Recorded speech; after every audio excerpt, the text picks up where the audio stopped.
सर्वसार नमः श्रीवर्धमानाय निर्धूतकलिलात्मने सालोकानां त्रिलोकानां यद्विद्यादर्पणाय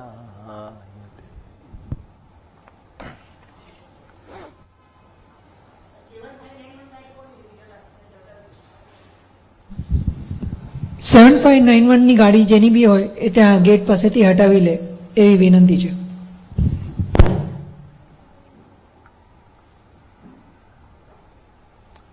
આજે આપણે સૌ સાધર્મી આપણા મુમુક્ષુ પરિવારમાં એક વૈરાગ્ય ઘટના બની એના નિમિત્તે આપણે સૌ અહીંયા આગળ ઉપસ્થિત થયા છે. વૈરાગ્ય સંબંધી પ્રકરણ લેવાનો ભાવ છે. જીવનમાં એક જન્મ અને એક મરણ, આ એક સહજ સ્થિતિ છે. જ્યારે જન્મ ધારણ કરીએ છીએ ત્યારે આપણે જન્મ ક્યાં ધારણ કરવો, ઘરે ધારણ કરવો કે હોસ્પિટલમાં ધારણ કરવો, કયા ક્ષેત્રની અંદર ધારણ કરવો, અમેરિકા ધારણ કરવો કે ઇન્ડિયામાં ધારણ કરવો, કયા કાળમાં ધારણ કરવો, 1 જાન્યુઆરીએ કે 31 ડિસેમ્બરે, તો કે છે કે આ જે પણ કઈ બહારની જે વ્યવસ્થા છે જન્મ લેવાની કે મરણ કરવાની, એ કહે છે કે એ તારા હાથની વાત નથી. પરંતુ જ્યાં જ્યાં જે પ્રમાણે જે કાળમાં જે ક્ષેત્રની અંદર જેવી આ પર્યાયની યોગ્યતા હોય છે, જેવા એના પુણ્ય ને પાપ હોય છે, એ પ્રમાણે એનો જન્મ અહીંયા આગળ જોવામાં આવે છે. એ અનુસાર એનું મરણ પણ જોવામાં આવે છે. પરંતુ કે છે કે આ જીવન જન્મ લઈને કેવું જીવવું, કે છે કે એ તારા હાથની વાત છે. કેવી રીતે જન્મ લેવો, ક્યાં લેવો, એ તારા હાથની વાત નથી. ક્યાં આગળ કેવી રીતે મરણ કરવું, એ તારા હાથની વાત નથી. પરંતુ જીવન લઈને મરણ સુધી એ તારી જે જીવન યાત્રા છે, એ જીવન યાત્રા તારી કેવી નીકળે, એ કહે છે કે એ તારે પુરુષાર્થને આધીન છે અને એ તારા હાથની વાત છે. સમાજની અંદર કોઈના ઘરે મરણનો પ્રસંગ બને છે તો એક આટલો સ્વાધ્યાય થયા પછી પણ એક આપણે માનસિક દ્રષ્ટિએ જોઈએ તો આપણી બુદ્ધિ એવી કામ કરે છે કે બહુ સારું જીવ્યા, એક શબ્દ તો એ આવે છે, ઘણું સારું જીવ્યા. અને મરણના અંત સમયે પણ એમને કોઈ પણ પ્રકારની તકલીફ ન પડી. બસ આમ ઊંઘતા હતા અને ઊંઘતા ઊંઘતા દેહ છૂટી ગયો. એન્ડ ટાઈમ પર એમને કોઈ પણ પ્રકારનું જેને કહેવાય વધારે વિકલ્પ સતાવતો ન હતો. અને છેલ્લે જ હમણાં ચા પીધી હતી, છેલ્લે દૂધ પીધું હતું. આપણી પાસે કોઈ મળવા આવે આપણા ઘરે પ્રસંગમાં તો આપણી પાસે વિચારો કેવા હોય છે તેની વાત ચાલે છે કે છેલ્લે આ પ્રમાણે હતું અને તમારા ભાઈને તો ગળ્યું બહુ ભાવે એટલે કાલે જ મેં એને શીરો બનાવીને ખવડાવ્યો હતો. બહુ સમજવા જેવી વાત છે. અને એ પ્રમાણે આપણે એક ખાલી શીરો ખાઈને એ ભાઈનો દેહ છૂટ્યો એમાં આપણે સંતુષ્ટિ ધારણ કરીએ છીએ. આ બીજા કોઈની વાત નથી ચાલતી. આપણા જ ઘરની અંદર કોઈનો મરણ પ્રસંગ બને છે તો એ મરણ પ્રસંગની અંદર આપણી વિચારધારા શું કામ કરે છે. જેનો દેહ છૂટી ગયો એ તો છૂટી ગયો, એના પરિણામ અનુસાર તેને અહીંયા આગળ એ પ્રમાણે કર્મબંધ અને એ પ્રમાણેનો આગળ ગતિમાં ઉદય છે. પરંતુ આપણો જોવાનો દ્રષ્ટિકોણ શું છે કે આપણો જોવાનો એ એન્ડ મુમેન્ટ પર પણ જોવાનો દ્રષ્ટિકોણ એને વ્યવસ્થિત સંયોગોની પ્રાપ્તિ થઈ, બીજી શારીરિક કોઈ દુઃખ અને વેદના ન થયું અને શાંતિથી આ પ્રમાણેનો દેહ છૂટી ગયો. આના સિવાય આપણા ચિત્તની અંદર કે અહીંયા આગળ રત્નત્રય લઈને છૂટ્યો છે કે નહીં, તો કે એ આપણે શાસ્ત્ર સ્વાધ્યાય પછી પણ એ લક્ષ્ય કારણ કે આપણે શાસ્ત્ર વાંચીએ છીએ, આત્માને નથી વાંચતા. શાસ્ત્ર વાંચીએ છીએ પણ જીવનને નથી વાંચતા. નથી વાંચતા. શાસ્ત્રને તો વાંચીએ છીએ પણ આપણું લક્ષ્ય શું છે, શેના માટે આ જીવન મળ્યું છે, મારા સંયોગમાં આવવાવાળા મારા પરિવારોને પણ શેના માટે આ જીવન મળ્યું છે, તો કે છે કે એનો આપણને ખ્યાલ હોવા છતાં પણ આપણું ધ્યાન જતું નથી અને એની અંદર આપણે સંતુષ્ટિ મેળવીએ છીએ. કારણ કે આપણું લક્ષ્ય એકમાત્ર સંયોગ ઉપર રહેલું છે. અસંયોગી તત્વની દ્રષ્ટિ નથી એટલે લક્ષ્યમાં જ નથી. એના કારણે જેટલા પણ બહારના પરિવર્તન જોવામાં આવે છે, જેટલા પણ સાતાના ઉદય જોવામાં આવે છે એને આપણે ઠીકની કલ્પના રાખીએ છીએ, અને જેટલા અસાતાના ઉદય જોવામાં આવે છે તો એની અંદર જેને કહેવાય કે આપણે અઠીકની કલ્પના કરીએ. એન્ડ મુમેન્ટ ઉપર પાપનો તીવ્ર ઉદય હોય, બહારમાં જોવામાં આવે તો ઘણી વેદના હોય, ઘણી તકલીફ હોય, ઘણી પ્રતિકૂળતા હોય. છેલ્લે એવી પણ સ્થિતિ જોવામાં આવે છે કે જેને શ્વાસ લેવામાં પણ તકલીફ પડતી હોય, અને એ પ્રમાણે કોઈ પણ અન્ન અને એ બધું તો જેને કહેવાય કે ઘણા ટાઈમથી બંધ થઈ ગયું હોય, અને જો એનો દેહ છૂટે છે તો આપણી પાસે એક જ જવાબ હોય છે, ઘણું રીબાઈને જીવ્યા, બહુ જલ્દી છૂટી ગયા હોત તો સારું થાત. આ પ્રમાણે થયું ને તે પ્રમાણે થયું. આપણને આમ એટલા માટે લાગે છે કે એ આપણી સંયોગ ઉપર દ્રષ્ટિ છે. એને એમ લાગે છે કે આ જે દેહની જે તકલીફ પડી છે, દેહની, તો કે છે કે એ જે દેહની તકલીફ છે, દેહના માધ્યમથી જે આત્મામાં જે તકલીફ છે, તો કે એ તકલીફને કારણે એ ઘણું જીવ રીબાયા, તો કે એ રીબાવું લાગે છે, પરંતુ અંદરમાં મિથ્યા મોહ પડેલો છે, મિથ્યા મોહ પડ્યો છે. મિથ્યા મોહના કારણે અંદરમાં રીબાય છે, તે તરફ આ જીવનું ધ્યાન જતું નથી. અને અજિંતો એવો દ્રષ્ટિકોણ છે સમાજનો, એક સામાન્ય સમાજનું ચિત્રણ છે. સમાજનું ચિત્રણ એટલે આ મારું ચિત્રણ છે, મારી અજ્ઞાન દશાનું ચિત્રણ છે, મારી પરિણતિમાં ઉત્પન્ન થતા મોહ ભાવનું ચિત્રણ છે.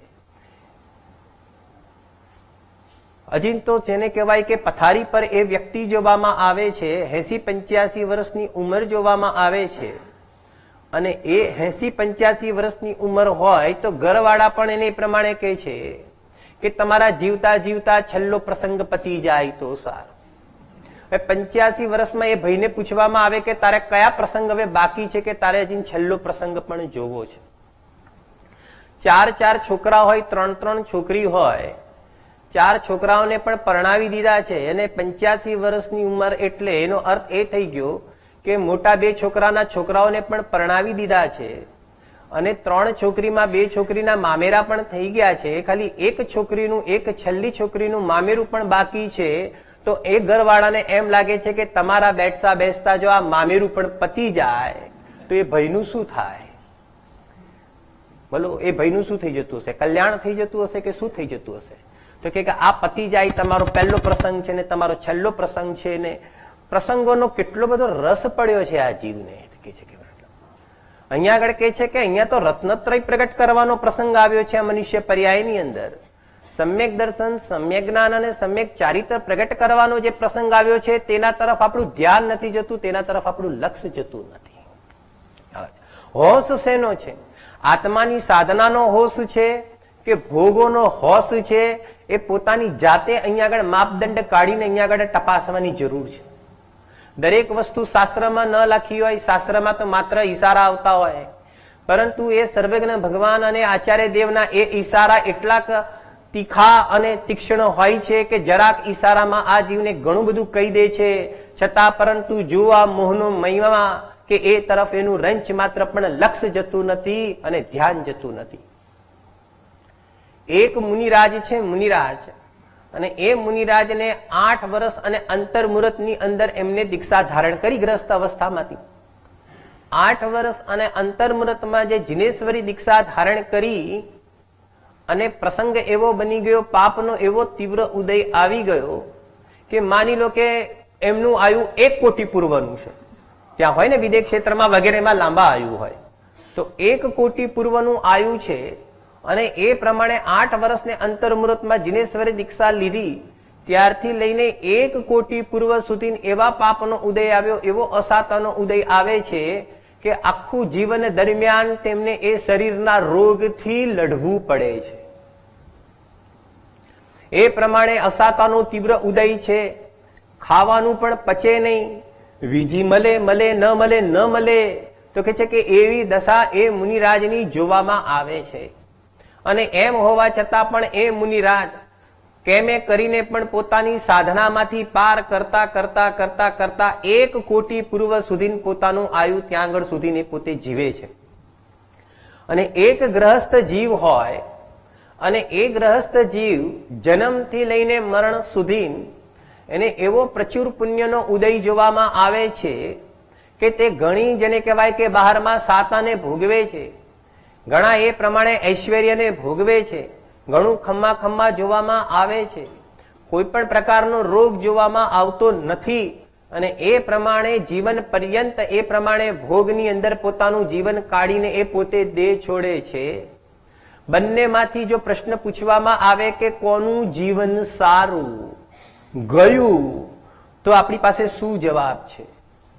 મુનિરાજનું જીવન સારું ગયું એ શાસ્ત્ર વાંચીને જવાબ છે. હકીકતમાં આત્માને વાંચીને એ જવાબ આપવો જોઈએ કે મુનિરાજનું જીવન સારું ગયું. એ તો બોલકા થઈ ગયા છે, ભાષામાં આવી ગયું છે.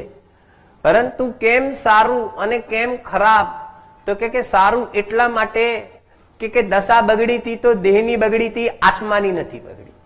એ દશાના એ પૂતગલના પરમાણુઓને જે પ્રમાણે પરિણમન કરવાનું હતું, તો કે છે કે એ પોતાના યોગ્યતા અનુસાર એ પૂતગલના પરમાણુઓ પરિણમન કરતા હતા.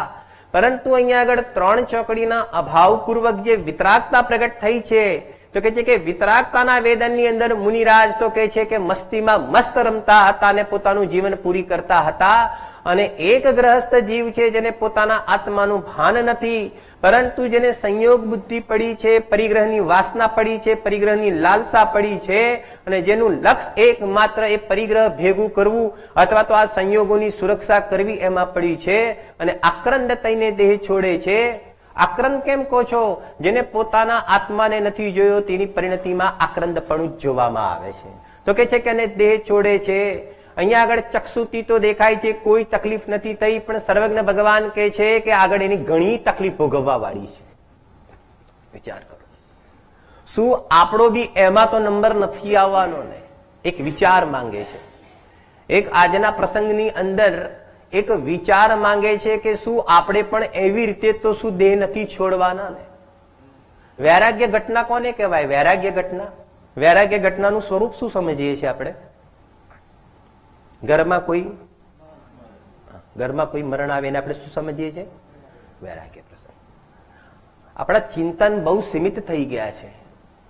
હકીકતની અંદર ઘરની અંદર જે મરણ પ્રસંગ બને તેને વૈરાગ્ય ઘટના કહીએ છીએ.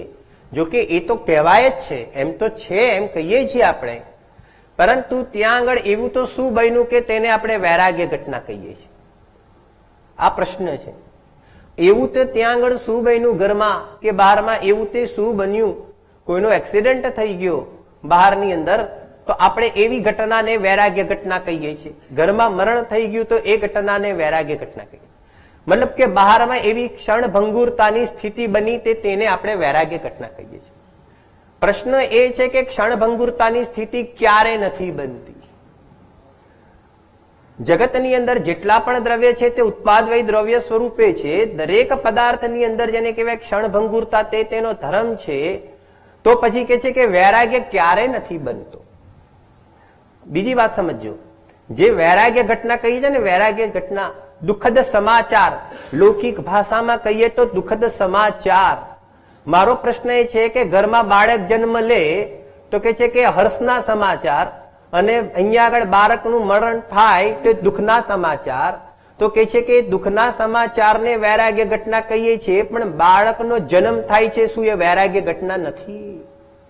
એ બાળક દેહ લઈને અહીંયા આગળ આવે છે તો એને દેહમાં રહેવું પડ્યું, શું તે વૈરાગ્ય ઘટના નથી? શું એ દીકરાના ઘરે વહુ આવે છે તો શું એ તે વૈરાગ્ય ઘટના નથી? શું અહીંયા આગળ પરિણામની અંદર પ્રત્યેક સમયે ભાવ મરણ થાય છે, શું તે વૈરાગ્ય ઘટના નથી? શું શુદ્ધુપયોગ મુનિરાજ અહીંયા શુદ્ધુપયોગથી ચ્યુત થઈને અહીંયા આગળ શુભ પરિણામમાં આવે છે ત્યારે એટલી આકુરતાની ભટ્ટીને ભોગવે છે, તો શું તે વૈરાગ્ય ઘટના નથી? વિચાર કરો, વૈરાગ્ય ઘટના કોને કહીએ છીએ? આ સંસારની અંદર જેટલા પણ આ જીવ રાગ દ્વેષના પરિણામમાં ઉભો રહે છે તે બધી જ આપણા માટે વૈરાગ્ય ઘટના છે. કારણ કે જ્યાં રાગ દ્વેષ છે ત્યાં નિયમથી આકુરતા અને દુઃખની અનુભૂતિ થાય છે.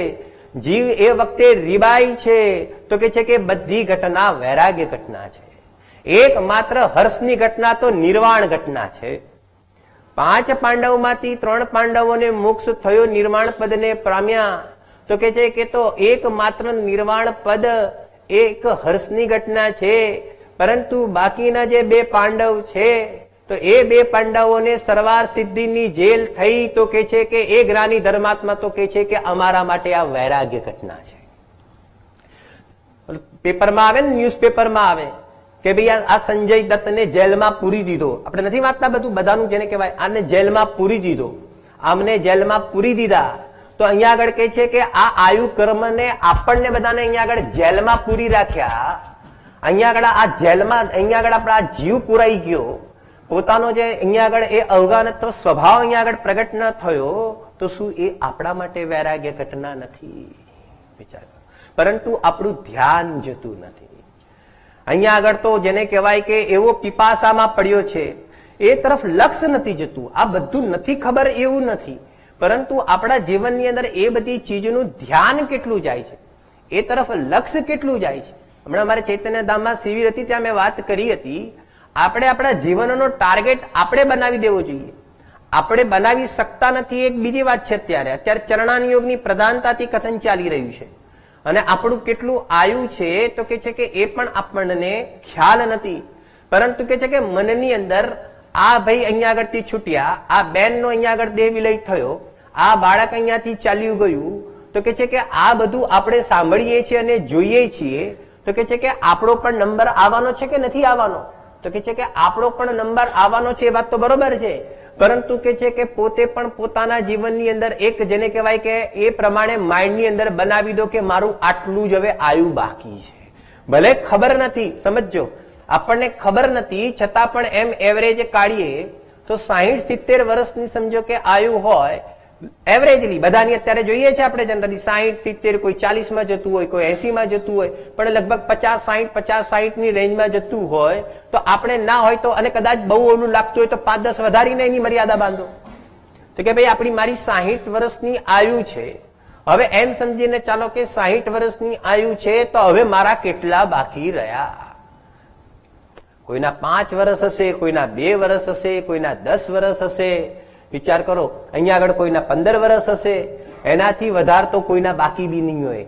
સમજવા જેવી વાત છે, કારણ કે એનેથી વધારે બાકી વાળાને તો વિચાર કરવાનો પણ અવસર નથી. અને એ પ્રમાણે એનું ટાર્ગેટ બનાવી દો કે અહીંયા આગળ હવે મારા 10 જ વર્ષ બાકી છે, આ મનુષ્ય પર્યાયને 5 જ વર્ષ બાકી છે, 15 વર્ષ જ બાકી છે, અને એમ સમજીને ચાલીશું તો પુરુષાર્થને વેગ મળશે. પણ હજી તો ઘણું જીવવાનું છે, હજી તો આપણે તો સવાલ નથી, હજી તો બોડી બહુ સરસ મેન્ટેન રહે છે, તો કે છે કે તે સાધના તરફ લક્ષ્ય નહીં જાય. જ્ઞાન હોવું અલગ વાત છે, અને વિષયોથી પાછું વળવું એ અલગ વાત છે. અહીંયા વિષયોથી પાછા વળવાની વાત છે. વિષયોથી પાછું વળવું એટલે શું કે બહારના ખાલી બુદ્ધિપૂર્વક પાછું વળવું એમ નથી વાત ચાલતી બહારના વિષયોથી. અહીંયા આગળ એ વિષયો તરફ જે રાગ ઉત્પન્ન થાય છે, જે ગ્રદ્ધતાના પરિણામ ઉત્પન્ન થાય છે, એ પરિણામોથી પાછું વળવું, તેનું નામ વિષયોથી પાછું વળવું છે. ખ્યાલ છે?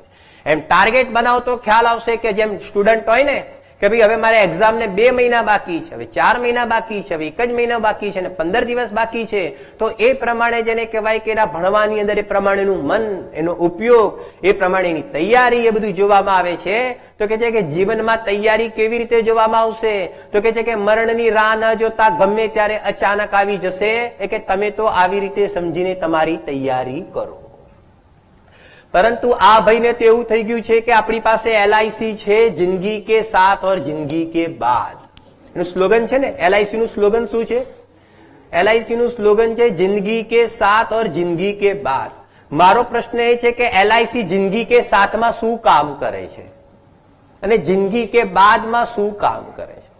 મોટા ભાગના જીવો મરણને પ્રાપ્ત થાય છે ત્યારે તો LIC ના પૈસાની પ્રાપ્તિ થાય છે. બહુ સમજવા જેવી વાત છે. એક એક અહીંયા આગળ જયારે મોટા કોને LIC ના પૈસા કોને મળે? આને મળે કે પરિવાર વાળાને મળે? બોલો વિચાર કરો.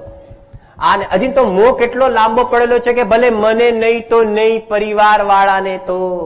સમજો, હજી તો પરિવાર વાળાની પછી નંબર લઈએ જ આપણે. અહીંયા આગળ કે છે કે ભલે મને નહીં તો નહીં, પરિવાર વાળાને તો ખરું ને. અરે મોહમાં રાચ્યો છે, મતલબ કે LIC ના પૈસા આને આ ભાવમાં તો કામમાં આવતા નથી, સંયોગના રૂપમાં, એક સામાન્ય રૂપથી. અને જિંદગી કે બાદ કે એવી વ્યવસ્થા જ નથી કે અહીંયાથી કઈ પણ એક પરમાણુ માત્ર પણ એને લઈ જઈ શકે. વિચાર કરો કે મને મતલબ. પરંતુ અહીંયા આગળ કે છે કે આત્માના અવલંબને રત્નત્રયની પ્રાપ્તિ કરી હોય ને, તો કે આત્માના અવલંબને જે રત્નત્રયની પ્રાપ્તિ કરી હોય તો કે છે કે જિંદગી કે સાથ પણ કામમાં આવે છે અને જિંદગી કે બાદ પણ કામમાં આવે છે. અહીંયા જયારે રત્નત્રયની પ્રાપ્તિ કરી હોય, પરિણમનની અંદર ધર્મનું પરિણમન જોવામાં આવે તો કે છે કે ગમે તેટલી પ્રતિકૂળતા આવી જાય, ગમે તેટલો દેહની અંદર રોગ આવી જાય, ગમે તેટલો બહારમાં વિયોગ થઈ જાય, છતાં પણ કે છે કે મારો આ આત્મા પરિણમનની અંદર જ્ઞાતા દ્રષ્ટા સ્વભાવે રહ્યો છે, તો કે છે કે એ જ મારું વાસ્તવિક ધન છે. તો કે છે કે રત્નત્રયના કારણે જે સમતા ભાવ ધારણ થાય છે, તો કે છે કે તે જિંદગી કે સાથ કામમાં આવે છે. અને જિંદગી કે બાદ શું કામમાં આવશે? તો કે છે કે એ જ રત્નત્રય. ભલે અહીંયા આગળ સમજો સાધના અધૂરી કેમ ના રહી ગઈ, પરંતુ અહીંયા આગળ ભલે સાધના અધૂરી રહી ગઈ હોય છતાં પણ કે છે કે બીજી જગ્યાએ ચાલ્યો જાય છે, તો કે છે કે જેની પાસે રત્નત્રય છે તો એક ભવ સ્વર્ગનો, મનુષ્યનો, સ્વર્ગનો, મનુષ્યનો, જા ભવ અહીંયા સર્વજ્ઞ ભગવાને જોયા નથી. અને અહીંયા આગળ કે છે કે એ ત્યાં આગળ પોતાની આરાધના પૂરી કરીને ત્યાં આગળથી પેને કહેવાય છે ચાલ્યો જાય છે, નિર્વાણ પદને પ્રાપ્ત થાય છે. વિચાર કરો, એક ઘટના યાદ આવે છે. એક વ્યક્તિ હતો, સમોસરણમાં ગયો, તમે બી કદાચ સાંભળી હશે. અને ત્યાં આગળ મહાવીર સ્વામી ભગવાનના સમોસરણમાં જઈને અને મહાવીર સ્વામી ભગવાનને જોઈને કે છે, અરે તમારું તો મરણ થઈ જાઓ. મહાવીર સ્વામી ભગવાનને જોઈને શું કે છે? મહાવીર સ્વામી ભગવાનને જોઈને તો એમ કે છે કે તમારું મરણ થઈ જાઓ. આગળ પાછળ બધા વ્યક્તિ ઉભા રહે છે કે કહે છે કે આ ભાઈ આવું તે કેવું બોલે છે? આવું અહીંયા આગળ સમોસરણમાં આવીને આવું બોલાય? એ કહે છે કે આ ભાઈ આમ કેમ બોલે છે? પછી તે જ વ્યક્તિ શ્રેણિક રાજાને જોવે છે સમોસરણની અંદર, અને શ્રેણિક રાજાને જોઈને તે એમ વાત કરે છે, તમે તો ઘણું જીવી લો ભાઈ. શું કહેવા માંગે છે? તમે તો ઘણું જીવી લો. પછી કે છે કે શ્રેણિક રાજા એ વિચારમાં કરે છે કે ભાઈ આમ ઘણું જીવી લો, મને આમ કેમ વાત કરે છે? ઠીક છે કે ભાઈ આ હશે આ ભાઈ કેમ મતલબ. પછી થોડો આગળ આવીને એમ કે છે અભય કુમાર મળે છે ને, તો કે છે કે અભય કુમાર શ્રેણિક રાજાના પુત્ર, અને એને જો કે તમારે જીવવું હોય તો જીવો અને મરવું હોય તો મરો. બધા વિચાર કરે કેમ આ બધા જોડે આમ અલગ અલગ રીતે વાત કરે છે, કહેવાનો મતલબ. સમોસરણમાં બહાર આવીને પછી એક વ્યક્તિ હતો, એને જોઈને એમ વાત કરે છે કે તમે તો અત્યારે જ મરી જાઓ તો સારું. કોઈને ખબર નથી પડતી કે આ ભાઈને શું થઈ ગયું છે, કેમ આ પ્રમાણે જવાબ આપે છે, આ પ્રમાણેની ભાષા વાપરે છે, આ પ્રમાણે બોલે છે. ત્યાં આગળ પછી સમોસરણની અંદર બધા સર્વજ્ઞ ભગવાન મહાવીર સ્વામી ભગવાનને પૂછે છે કે હે પ્રભુ, આ ભાઈ આ પ્રમાણે અલગ અલગ વ્યક્તિને જોઈને કહે છે કે આ આવી ટાઈપના અલગ અલગ ઉદ્વાર કાઢીને કેમ એ પ્રમાણે તેને કહેવાય કે ચાલ્યા ગયા. ત્યારે સર્વજ્ઞ ભગવાનની વાણીમાં આવે છે કે જે ભાઈએ વાત આ પ્રમાણે કરી છે તે બધી બરોબર કરી છે. એ કહે છે કે કેમ?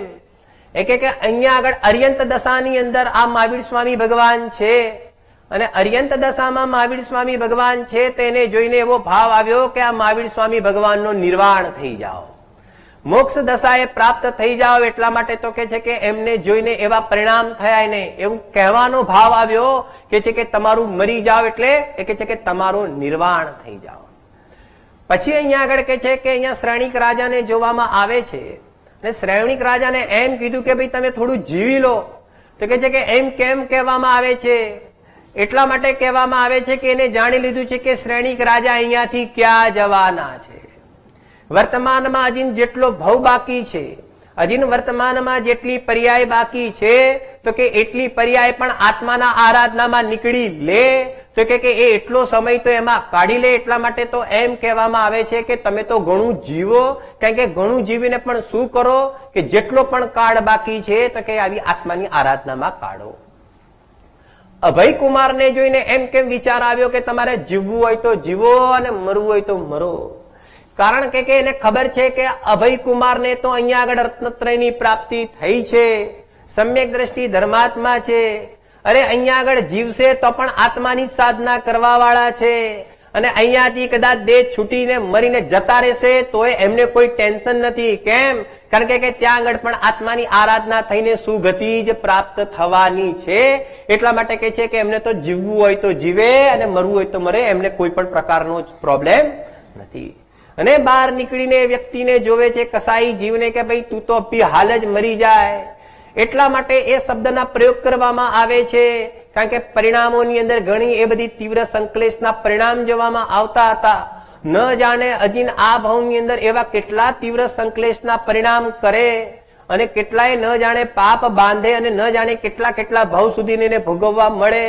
તો કે છે કે અહીંયા આગળ કરુણાનો ભાવ આવી ગયો કે તું આવા પરિણામથી તું બીજાએ કેટલાય જીવોને કેટલો હેરાન કરીશ. એટલા માટે કે ભાઈ તારે તો ચાલ્યું જવું એ તારા માટે શ્રેયસ્કર છે. વિચાર કરો, આપણે એને પૂછીએ છીએ કે આપણે ઉભા હોત તો આપણા માટે શું જવાબ કહે છે? આપણા માટે કયા ઉદ્ગાર વાત કરત? વિચાર કરો, આપણે ક્યાં ઉભા છીએ? આપણા પરિણામ શું કામ કરે છે? આપણી પરિણતિ શું કામ કરે છે? આપણી વિચાર દશા શું કામ કરે છે? બોલો, આપણે જીવવું છે કે મરવું છે? અહીંયા તો કે છે કે જીવવું અને મરવું એ તો બધી યોગ્યતા છે, બહારનું જીવન. પરંતુ અહીંયા કે છે કે આનંદ સહિત જીવવું છે, તે આપણું કર્તવ્ય છે, તે આપણી આરાધના છે, આપણી સાધના છે. અને આનંદ કરતો કરતો જ જીવ મોક્ષે જાય. અહીંયા આગળ કે દુઃખનું કોઈ પણ પ્રકારનું નામ નિશાન ન આવે. તો કે છે કે એ પ્રમાણેનું અહીંયા આગળ આપણું જીવન હોય. તો કે આપણું જીવન એવું હશે તો બીજા લોકો એવી પ્રેરણા લઈને એ પ્રમાણે પણ એવું જીવન પોતાનું બનાવશે. આપણે જીવનની અંદર આમની પ્રેરણા લીધી, મહાવીર સ્વામીની પ્રેરણા લીધી, ગણધર ભગવાનની પ્રેરણા લીધી, અજીતનાથની પ્રેરણા લીધી, બધા મહાપુરુષોની પ્રેરણા લે છે. આપણે વિચાર કરીએ કે આપણો નંબર ક્યારે આવશે કે કોઈ આપણી પ્રેરણા લઈને પણ ધર્મ માર્ગની અંદર લાગશે? એ ક્યારે લઈ શકશે કે જયારે આ જીવને પોતાના આત્માનું શરણ થશે, આત્માનું અવલંબન લેશે, ત્યારે કે છે કે આવી દશા એની પણ આવે છે. ખ્યાલ આવે છે કે નહીં? પણ ધ્યાન જતું નથી. મનુષ્ય પર્યાય પ્રત્યેક સમયે જેને કહેવાય ટીપે ટીપે ટીપે ટીપે ટીપે અહીંયા આગળ નળ અને એનું પાણી અને આ ટાંકી કેવી રીતે ખાલી થઈ જાય છે, તો કે છે કે આપણને એનો ખ્યાલ આવતો નથી. પદ્મ પુરાણની અંદર એક ઘટના આવે છે રાજા દશરથની. મહાપુરુષોને પણ શું ખ્યાલ નથી હોતું કે દેહ જુદો છે અને આત્મા જુદો છે? એક ખ્યાલ હોય છે. સમજો જરા. એમ હોવા છતાં પણ જેને કહેવાય કે વર્ષોના વર્ષો આયુ ક્યાં આગળ વીતી જાય છે, તો કે છે કે ખ્યાલ આવતો નથી. અષ્ટાનિકા પર્વના દિવસ હતા, અને એ અષ્ટાનિકા પર્વની અંદર દશરથ રાજા કે છે કે એ પ્રમાણે પૂજા ભક્તિ વગેરે કરે છે. અને એ જે જિનેન્દ્ર ભગવાનનું જેને કહેવાય કે એક મતલબ અભિષેકનું જે ગંગોદક હોય, તો એ ગંગોદક જેને કહેવાય કે એ લે છે, અને એ પ્રમાણે કે છે એમના બધાને કે આ અમારી રાણીઓને આપો, એમ એ પ્રમાણે નમન કરવા માટે આપો. તો એની અંદર એક સુપ્રભા રાણી હોય છે એની, અને સુપ્રભા રાણી એને અત્યંત પ્રિય હોય છે રાજા દશરથને.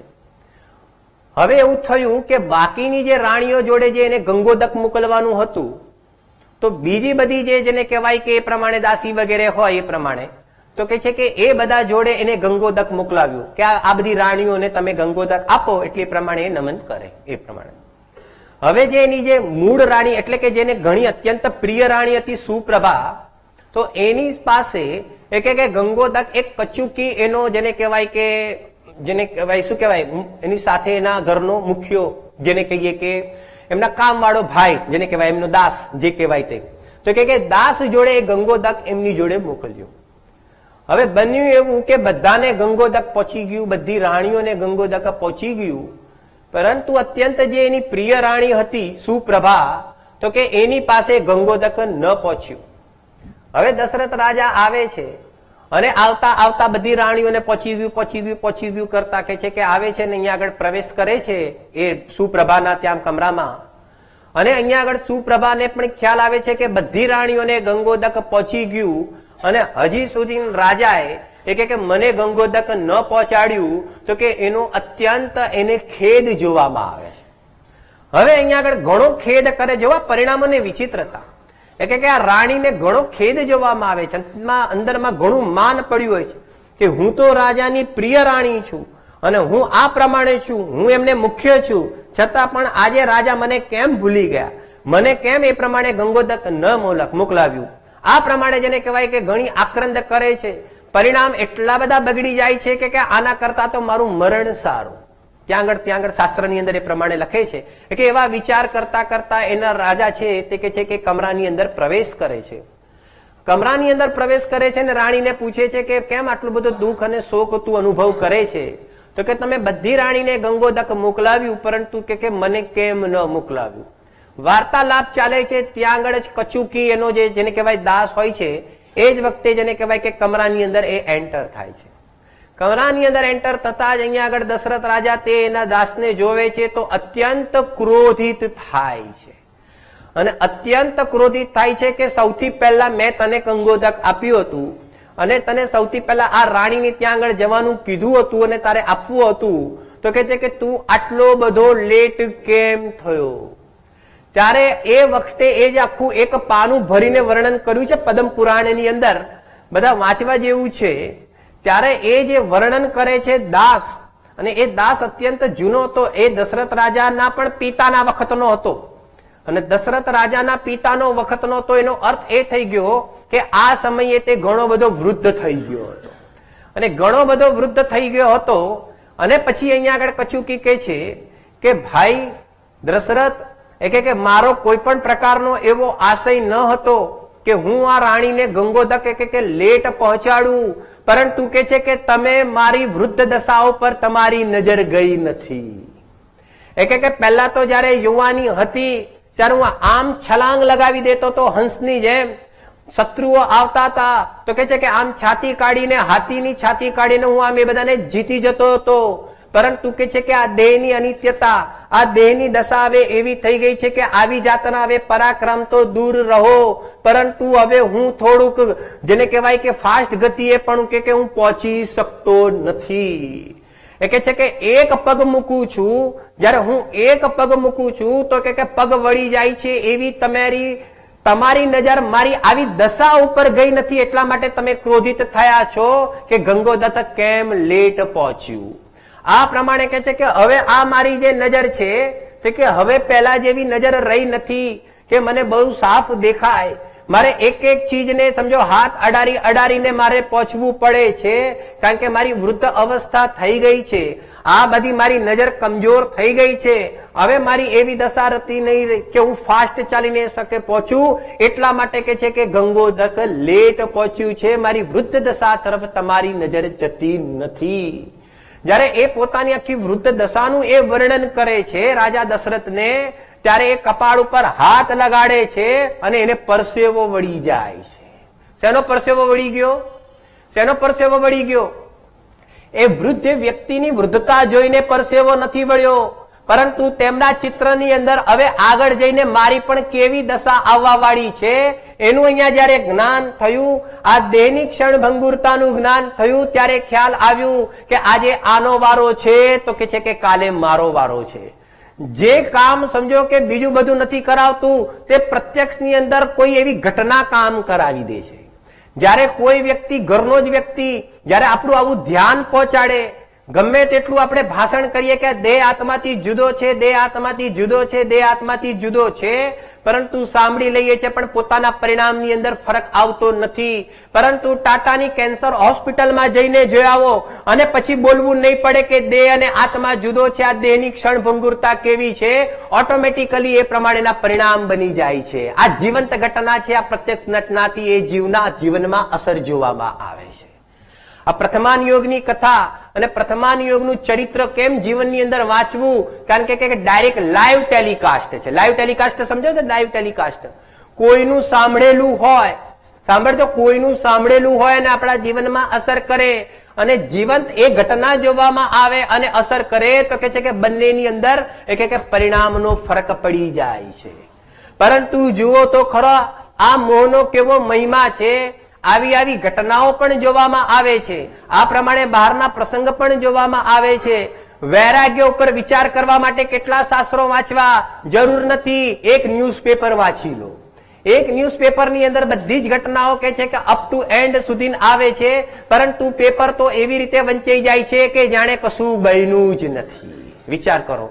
તો કે છે કે એ પ્રમાણે પોતાના જીવન પર ઘટના ઘટિત કે વૃદ્ધ અવસ્થા આની પણ આવવા વાળી છે. આ બધી ઇન્દ્રિયોની જેને કહેવાય કે આ જીર્ણ અવસ્થા તો આ જીવની પણ થવા વાળી છે, આ જીવના દેહની પણ થવા વાળી છે. અને પછી શું થશે? તો કે છે કે એવું જ કોઈ કર્મની ઉદીર્ણા થઈ જશે. તો કે છે કે યાદ શક્તિ પણ ચાલી જશે. એક હમણાં 3 દિવસ પહેલાની ઘટના વાત કરું છું. એક બેન હતા 3 વર્ષથી, આપણા પંડિતજીના બેન જ છે, ભોપાલથી આવ્યા હતા અને 3 વર્ષ પહેલા પણ આવ્યા હતા. અને 20 વર્ષ પહેલા એમના હસબન્ડનું ત્યાં આગળ જેને કહેવાય રીઢની હડ્ડીઓ થોડું એનું ઓપરેશન થઈ ગયું. હવે ત્યાં આગળ 20 વર્ષ પહેલા એ પ્રમાણેનું ઓપરેશન થઈ ગયું અને ડોક્ટરોએ હેવી ડોઝ આપી દીધા. હેવી ડોઝના કારણે તેમનું લીવર ફેલ થવા લાગ્યું. આ બિલકુલ સાચી ઘટના કહું છું. હવે લીવર ફેલ થતું આટલા વર્ષ થઈ ગયા, તો હમણાં 3 વર્ષ પહેલા આવ્યા હતા ત્યાં સુધી એમનું 75% લીવર ફેલ થઈ ગયું હતું. ઘરની પરિસ્થિતિ એવી હતી કે ઇલાજ કરતા કરતા આખું ઘર ખાલી થઈ ગયું. પાપનો એવો ઉદય હતો કે કોઈ પણ દુકાન, કોઈ ધંધો એ પ્રમાણે ચાલતો ન હતો. છેલ્લા 10 વર્ષથી સમાજ જ એમનું ઘર ચલાવે છે. સાંભળજો, એક વસ્તુ સમજજો. ઘરની એવી પરિસ્થિતિ છે કે એક બાજુ એમની તબિયત લથડતી ગઈ અને એ બેનની એવી પરિસ્થિતિ હતી કે જ્યારથી પરણીને આવ્યા ત્યારથી એમને ઇન્દ્રિયજનિત સુખનો છાંટો પણ જોયો નથી. પતિની સેવા કરવામાં ચાલ્યો ગયો. વાત એટલી તો અટકતી નથી. એમને આજે પણ 23 વર્ષની છોકરી છે. 1 વર્ષની હતી ત્યારે જ અહીંયા આગળ એવી નસ ખેંચાઈ ગઈ કે આખું અંગ એનું બેરું થઈ ગયું છે. આખું અંગ બેરું, ખાલી એ બોલી શકે છે પરંતુ એને પથારીમાં, જે 23 વર્ષની છે, પથારીમાંથી એને ઉપાડીને સમજો બીજે મૂકવી હોય તો એ પોતાની જાતે ઊભી નથી થઈ શકતી. પોતાના હાથે, આ જેને કહેવાય કે બેન પોતાના હાથે ઊંચી કરીને મૂકે ત્યારે તો એ બેસી શકે છે. આવા ઘરની સ્થિતિ છે. હજી વાત તો પતતી નથી. 3 વર્ષ પહેલા અહીંયા આવ્યા હતા અને એ પ્રમાણે સમજો કે બોમ્બે હોસ્પિટલમાં પછી સમાજ બધી ભેગી થઈને એ પ્રમાણે સમજો કે ભાઈનું ડોક્ટરે કીધું કે આ એક ઓપરેશન કરાવી લો અને જેટલું જીવે તેટલું સમજો એમ. તો હવે પછી સમજો કે બધાએ ભેગા કરીને, પૈસા ભેગા કરીને એ ભાઈનું ઓપરેશન કર્યું. બેન એટલું ધર્મનું, વ્યવહાર ધર્મનું ચુસ્ત પાલન કરે છે કે દેવ દર્શન વગર તો પાણી પણ મોઢામાં મૂકતા નથી. આજથી નહીં, જન્મ્યા ત્યારથી. એ બેનની આજે હશે 50 વર્ષની ઉંમર થઈ, એવું એમનું જીવન છે. અને એ પ્રમાણે જેને કહેવાય કે સવારે બધું, મતલબ થોડુંક અમારે બોમ્બે આવ્યા હતા તો એ પ્રમાણે બધું વ્યવસ્થા થઈ હતી બધી. અને પછી અહીંયા આગળ જોવામાં આવે, મેં બેનને કીધું કે બેન અહીંયા તમારે દૂર પડે છે તો થોડું નજીક આવી રીતે રહી લો તો થોડું સારું પડે. તમારે સવારે આવી રીતે જતા રહો તમે ટેક્સીમાં, આ પ્રમાણે થાય, બરોબર ને? ત્યારે બેન કે છે મારા બંને પગના ઘૂંટણો ઘસાઈ ગયા છે, મારાથી ચલાતું નથી. મને આ પ્રમાણે નજદીક કોઈ જગ્યા મળે તો હું પહોંચી શકું, આ પ્રમાણે કરી શકું. બંને પગના એમના ઘૂંટણ ઘસાઈ ગયા. ઘરમાં છોકરી પણ એ પ્રમાણે જેના પગ ચાલતા નથી અને આ ભાઈની પણ એવી દશા કે એ પ્રમાણે લીવર ફેલ થતું જાય છે. આ બધાનો બોજો કોણ ઉપાડે છે? તો કે છે કે આ બધાનો બોજો એક બેન, વ્યવહારમાં કે છે કે એક બેન ઉપાડતા એ કે છે કે આ પ્રમાણે 20 વર્ષથી 23 વર્ષથી આ પ્રમાણે સંઘર્ષ કરતા કે પોતાનું જીવન ગુજારે છે. વિચાર કરો. અને પછી અહીંયા આગળ હમણાં પરમ દિવસે આવ્યા અને ડોક્ટર એ પ્રમાણે જેને કહેવાય એન્ડોસ્કોપી વગેરે બધું કર્યું અને કહી દીધું કે હવે 90% લીવર ફેલ થઈ ગયું છે. કોઈ પણ ઓપરેશન, ટ્રાન્સપ્લાન્ટ કરાવો એમાં બહુ મોટો ખર્ચો છે, બાકી તો હવે ઘરે લઈ જઈને સમાધિ મરણ કરાવો. વિચાર કરો. પરંતુ એ વખતે શું કામમાં આવે છે? તો કે છે કે આટલી બધી પ્રતિકૂળતા, મારે તો એ બતાવવું છે કે આટલી ઘટના બની છે જીવનની અંદર, આટલી ઘટના બની, ઇન્દ્રિયજનિત સુખનો રંચ માત્ર પણ છાંટો નથી જોયો, છતાં પણ જ્યારે પણ એ બેન મળ્યા છે ત્યારે એમનું મોઢું હસતું જોવામાં આવે છે. હસતું એટલે આપણા જેવું હસતું, એની વાત નથી કરવામાં આવતી. હસતું એટલે એ ઉદાસ નથી, એનું નામ હસતું. જેની પરિણતિની અંદર તત્વજ્ઞાન પડેલું છે એટલે હસતું, જે સમાધાન કરી શકે છે એટલે હસતું, જે એ વખતે પણ કહે છે કે દેહનું પરિણમન તો જે થવાનું હશે તે હસતું. મારા પતિનો આટલો જ વિયોગ હતો, આટલો જ સંયોગ હતો, હવે વિયોગનો કાળ આવ્યો છે તો વિયોગ થયા સિવાય છૂટકો નથી. અરે સીતાજી અને રામચંદ્રજીનો પણ તો વિયોગ થયેલો છે, તો કે છે કે આ સંસારમાં કોઈ નવી ઘટના નથી. એવું અંદરમાં વિચાર કરીને જેને ધૈર્ય ધારણ કર્યું છે એને કહેવાય હસતું મોઢું એ બેને રાખે છે. 5 મિનિટ ઉભા રહો ને 5 મિનિટ, અને એમની જોડે 5 મિનિટ ઉભા રહીને જે તત્વજ્ઞાનના એમને જે સંસ્કાર પડ્યા હતા અને આવી ઘટનાની અંદર એ જે પ્રમાણે જે એક વાત કરતા હતા, તો આપણને એમ થાય કે અહીંયા આગળ ખરેખર પોતાની પરિણતિની અંદર ધૈર્યતા કેવી હોવી જોઈએ. એ વર્તમાનમાં મેં મારા જીવનની અંદર તો આ ઉત્કૃષ્ટ દાખલો જોયો છે. વિચાર કરો કહેવાનો મતલબ. હમણાં જ પરમ દિવસે રાત્રે ગાડી પકડીને ગયા છે. જેટલી પણ વાર આવે એટલી વાર એ બેન એકલા આવે, પરિવારનો એવો જેને કહેવાય જોઈએ એવો સપોર્ટ નથી. પરિવાર પણ થાકી જશે. કાન ખોલીને સાંભળી લો. ઘણા પૈસા તો ખર્ચશે, પરંતુ ફિઝિકલી તો છોકરો પણ કે છે કે પિતાની જોડે આખો 24 કલાક તો એ પણ નહીં ઉભો રહે. એ પણ કહેશે કે મારે ઘણું કામ છે. એવી જ વ્યવસ્થા છે. છોકરાના દોષ નથી જોતા, પણ સંસારમાં તો એવી જ વ્યવસ્થા છે. તમે એમ કહો કે જયારે ઘટના બનશે તમારા ઉપર, ત્યારે પત્ની પણ તમારી જોડે ઉભી રહેશે, છોકરો પણ તમારી જોડે ઉભો રહેશે, અને આ પણ તમારો જોડે ઉભો રહેશે. બધા કે છે કે 5000 નો નોકર લાવીને તો ઉભો રાખશે, પણ પોતાના પાસે કે છે કે પોતાના પીસા પાસે પણ જેને કહેવાય કે ઉભા રહેવાનો સમય આ સંસારની સાર્થ વૃત્તિ વાળા જીવો પાસે નથી, નથી અને નથી. 1 મહિનો ઉભો રહેશે, 2 મહિનો ઉભો રહેશે, પછી બધા થાકી જાય છે, પછી તો કાયમ કોઈ નથી ઉભું રહેશું. તો એ વખતે કોણ ઉભું રહેશે? તો કે આ જિનેન્દ્ર ભગવાનનું કે છે કે આ તત્વ જ અહીંયા આગળ ઉભું રહેશે. પહેલા પણ એ ઉભું હતું, વર્તમાનમાં પણ એ ઉભું છે, અને આગળ જઈને પણ એ જ ઉભું રહેશે. તું કોઈની અપેક્ષા ના રાખતો, તૈયારી તો તારે જાતે જ કરવી પડશે. જેમ રણભૂમિની અંદર કોઈ શત્રુને હણવા માટે કોઈ તૈયારી કરે છે, તો ઢાલ પણ પોતાની જોઈશે, અને અહીંયા આગળ હથિયાર પણ પોતાનું જશે, અને મનોબળ પણ પોતાનું જોવે છે. એમ અહીંયા આગળ કહે છે કે આ મોહરૂપી શત્રુને જીતવા માટે પણ તૈયારી પોતાની કરવી પડશે. અહીંયા આગળ સમ્યક દર્શન જ્ઞાન ચારિત્રની ઢાલ સાથે રાખી હશે તો કે છે કે લડી શકશે. નહીતર કે છે કે આ સંસારની અંદર મોહની એટલી પ્રબળતા છે કે તારા ચેલા ચાલુ એ કે છે કે સાધનાથી એ કે કઈ વળવાનું નથી. એના માટે તારા આત્માને નિરંતર જાગૃત રાખવો જરૂરી છે. અને જીનવાણી માતા સાથે છે તો આળસ કર્યા વગર નિરંતર એના સ્વાધ્યાયમાં લાગવા જેવું છે. જો બળ આપશે તો જીનવાણી આપશે, અને બહારમાં સાધર્મી આપશે. કારણ કે સાધર્મીમાં સ્વાર્થ વૃત્તિ જોવામાં આવતી નથી. ઘરમાં પત્ની પુત્ર એ બધાને તો સ્વાર્થ વૃત્તિ જોવામાં આવે છે, પરંતુ સાધર્મીના હૃદયની અંદર રંચ માત્ર પણ સ્વાર્થ વૃત્તિ જોવામાં નથી આવતી. તું પહોંચી ગયો હોઈશ તો કોઈ તારી જગ્યાએ પહોંચી જશે.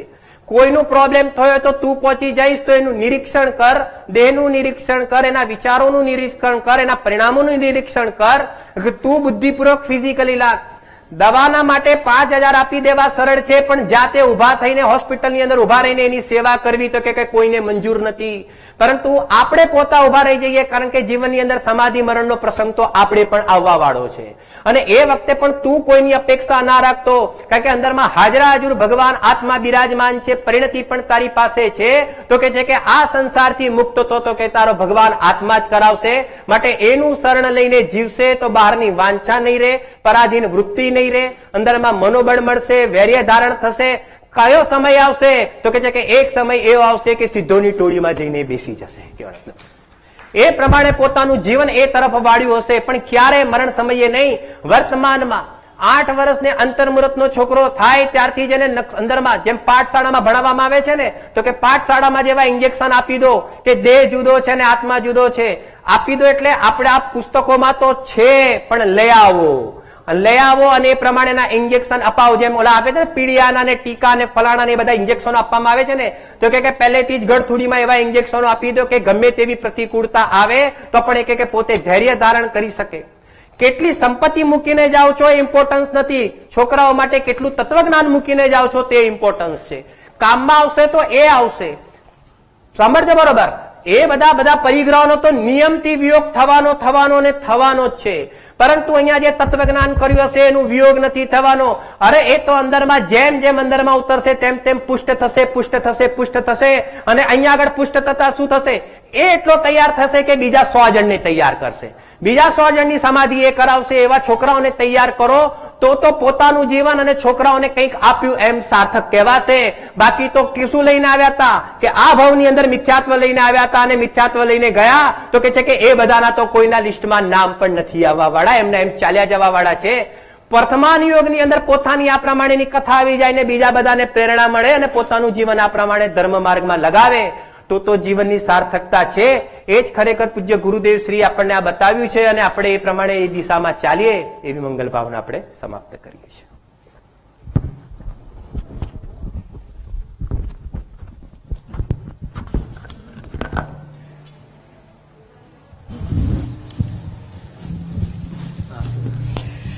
જે નિલેશભાઈએ છોકરાઓને બાળકોના સંસ્કારની વાત કરી અને જોગાનો જોગ આજે આપણે પાઠશાળાના બાળકોનો બહુમાનનો પ્રસંગ પણ રાખેલ છે. ખાસ તો પહેલાં એમનો આપણને સુંદર સ્વાધ્યાય કરાવ્યો એ બદલ આપણે ટ્રસ્ટી મંડળ તથા દિલીપભાઈ સવાઈલાલ શાહ પરિવાર તથા અતુલભાઈ સવાઈલાલ શાહ તરફથી એમનો આપણે ખૂબ ખૂબ આભાર માનીએ છીએ. અને આપણે ફરી એમને વિનંતી કરીએ છીએ કે આપ જ્યારે પણ આ તરફ આવો ત્યારે અમારા મંદિર આપના માટે ખુલ્લું છે, આપ જરૂરથી સ્વાધ્યાય અમને કરાવો એવી આપણે વિનંતી કરી અને ફરી એમનો આપણે આભાર માનીએ છીએ. હવે જે બાળકોના પાઠશાળાના જે બાળકો છે તેઓની સુંદર કાર્યવાહી જે આપણા ઘણા સમયથી આ નૂતન જીન મંદિર શરૂ થયું ત્યારથી 3 પ્રકારની પાઠશાળા ચાલી રહી છે. જેમાં બધા નાના બહેનોએ પણ ખૂબ સારી રીતે એમનું પોતાનું યોગદાન આપી અને આ બાળકોની પાઠશાળા શરૂ કરી છે અને એમાં એ લોકોને સુંદર સારી રીતે બધું શિક્ષણ મળી રહ્યું છે. તે માટે દરેક કાર્યકરોનો પણ આ તકે આપણે આભાર માનીએ છીએ. હવે એમનું બહુમાન તમારે નિલેશભાઈ તમારા હસ્તક